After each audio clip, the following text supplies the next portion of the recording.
بسم اللہ الرحمن الرحیم۔ قیامت کی بڑی نشانیوں میں سے ایک نشانی دجال کا نکلنا ہے، جو کہ احادیث متواترہ اور اجماعی امت سے ثابت ہے۔ دجال دجل سے ہے، جس کے معنی ہے بڑے جھوٹے، مکار، فریبی کے، حق اور باطل کو خلط ملط کرنے والے کے۔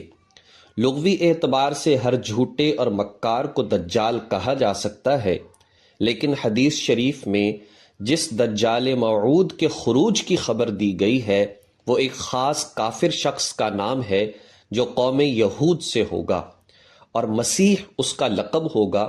اس لقب کی وجہ یہ ہے کہ وہ کانا ہوگا، اور مسیح کا مطلب ہوا کہ جس کی آنکھ ہاتھ پھیر کر صاف اور ہموار کر دی گئی ہو، یعنی کہ آنکھ کی جگہ ہوگی ہی نہیں، اور ایک آنکھ سے جو ہوگی وہ بھی آنکھ تھوڑی سی باہر نکلی ہوئی ہوگی۔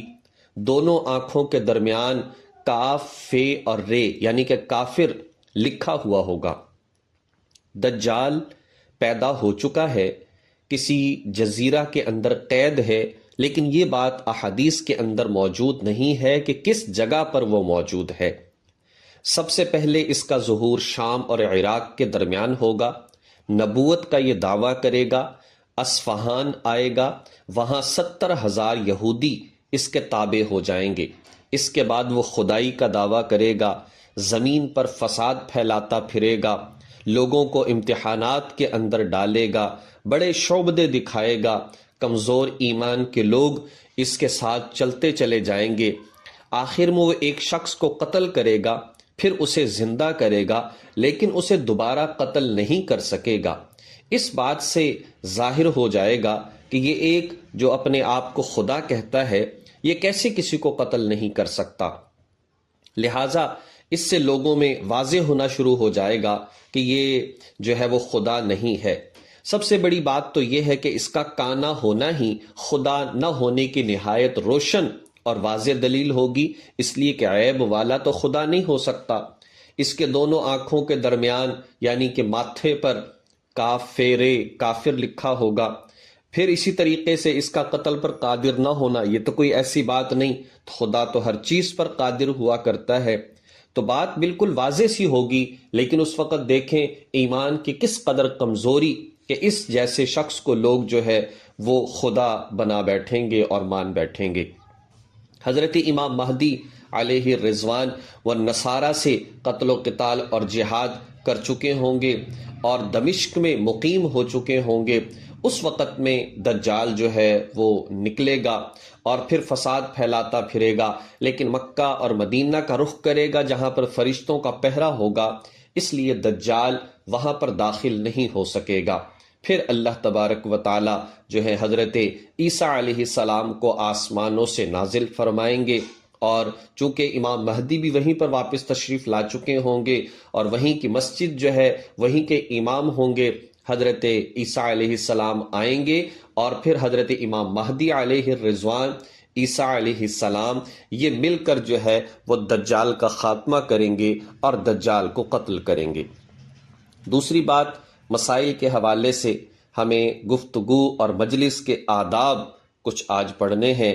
سب سے پہلی بات تو یہ ہے کہ انسان جہاں کہیں بھی بیٹھا ہو وہاں پر جو ہے ضرورت کے وقت بات کرے، سچ بولنے کی کوشش کرے، مختصر بات کرے۔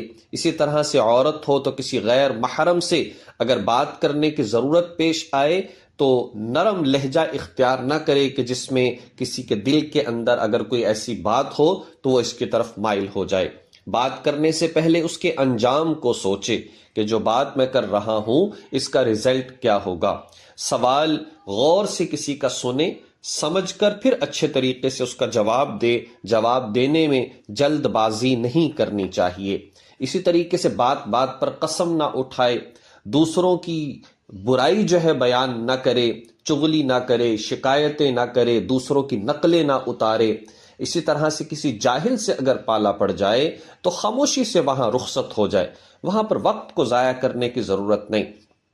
کسی کو ذلت کے نام سے نہ پکارے، کسی کا مذاق نہ اڑائے۔ دیکھیں، مذاق کرنا جس میں کسی کو برا نہ لگے وہ تو ٹھیک ہے، احادیث سے بھی ثابت ہے، لیکن مذاق اڑانا کہ جس سے دوسرے کی بے عزتی ہوتی ہو، برا سمجھتا ہو، دل آزاری ہوتی ہو، یہ جائز نہیں ہے۔ غصے کی حالت میں خاموشی اختیار کرنے کی کوشش کرے۔ بسا اوقات انسان ایسی حالت میں زبان بے قابو ہو جاتی ہے اور بڑی بڑی غلط باتیں جو ہے نکل جاتی ہیں۔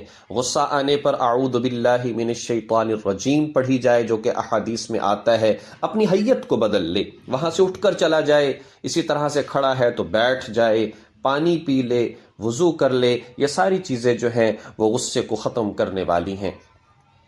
اسی طرح سے جو ہے ہم جس مجلس کے اندر بیٹھے ہوں وہاں کا بھی خیال کرنا چاہیے کہ اللہ تبارک و تعالیٰ کا ارشاد ہے کہ اے ایمان والو، جس وقت تمہیں کہا جائے کہ مجلس میں کشادگی پیدا کرو تو اس وقت کشادہ کر دیا کرو، یعنی کہ بات یہ ہے کہ کوئی آئے تو اس کے آنے پر تھوڑا سا ادھر ادھر ہونا تاکہ اس کو جگہ مل جائے، یہ بھی اس کے آداب میں سے ہے۔ مجلس میں بیٹھنے سے پہلے تمام اہل مجلس کو سلام کرنا چاہیے، لیکن سلام کے حوالے سے ہم ایک سبق کے اندر پڑھ چکے ہیں کس موقع پر سلام کیا جائے اور کہاں پر جو ہے اس چیز سے بچا جائے۔ مجلس میں جہاں جگہ ملے وہاں پر بیٹھ جانا چاہیے، آگے جگہ کو اور لوگوں کے کندھوں کو پھلانگ کر آگے جانا یہ غیر مناسب ہے۔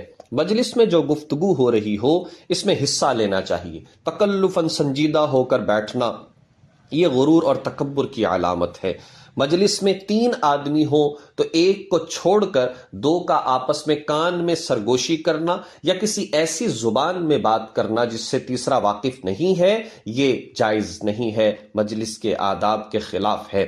اگر مجلس میں اللہ تعالیٰ کی کوئی نافرمانی ہو رہی ہو تو اہل مجلس کو منع کرنا چاہیے، بے شک دوست ہیں، احباب ہیں، دوسرے ہیں، منع کرنا چاہیے، اس لیے کہ یہ ایمان کی علامت ہے۔ مجلس کے اختتام پر دعا بھی پڑھنی چاہیے جو کہ احادیث میں آتی ہے، جس سے اگر کوئی ایسی بات مجلس کے اندر ہوئی ہو تو اللہ تبارک و تعالی اس کو معاف فرما دیتے ہیں۔ پھر یہ ہے کہ مجلس کے حوالے سے اگر دیکھا جائے، گفتگو کے حوالے سے اگر دیکھا جائے تو بہت سارے فضائل جو ہے احادیث مبارکہ کے اندر آئے ہیں اور حکم بھی دیا گیا ہے، جیسا کہ قرآن پاک میں آتا ہے قولوا للناس حسنا، لوگوں سے بات کرو تو اچھے طریقے سے بات کیا کرو۔ حضرت عبد الرحمن رضی اللہ تعالی عنہ فرماتے ہیں آپ صلی اللہ علیہ وسلم نے فرمایا، جو شخص اس بات کو پسند کرتا ہے اللہ اور اس کے رسول سے محبت کرے، یا اللہ اور اس کا رسول صلی اللہ علیہ وسلم جو ہیں وہ اس سے محبت کرے، تو اس کو چاہیے کہ جب بات کرے تو سچ بولے، اور جب اس کے پاس کوئی امانت رکھے تو اس کو ادا کرے، اور اپنے پڑوسی کے ساتھ اچھا سلوک کرے۔ اسی طرح حضرت عبداللہ بن عمر رضی اللہ تعالیٰ عنہ فرماتے ہیں نبی پاک صلی اللہ علیہ وسلم سے پوچھا گیا سب سے بہتر شخص کون سا ہے؟ آپ نے ارشاد فرمایا جس کا دل مخموم ہو، اس کی زبان سچ بولتی ہو۔ صحابہ نے عرض کی بات یعنی سچ کرتا ہو یہ تو سمجھ میں آ گیا، لیکن مخموم دل والا کون ہوتا ہے؟ آپ نے فرمایا مخموم دل والے سے مراد وہ شخص ہے جس کا دل صاف ہو، جس پر نہ گناہ کا بوجھ ہو، نہ ظلم کا، نہ اس کے دل میں کسی کے لیے کینہ اور حسد ہو۔ حضرت سفیان بن عبداللہ فرماتے ہیں میں نے عرض کیا اے اللہ کے رسول صلی اللہ علیہ وسلم، میرے بارے میں آپ کو کس چیز کا زیادہ ڈر ہے؟ آپ صلی اللہ علیہ وسلم نے اپنی زبان مبارک پکڑ کر فرمایا اس کا زیادہ ڈر ہے۔ تو ہمیں اپنی گفتگو کے اندر اپنی زبان کنٹرول میں رکھنی چاہیے۔ اللہ تبارک و تعالی توفیق عمل نصیب فرمائے۔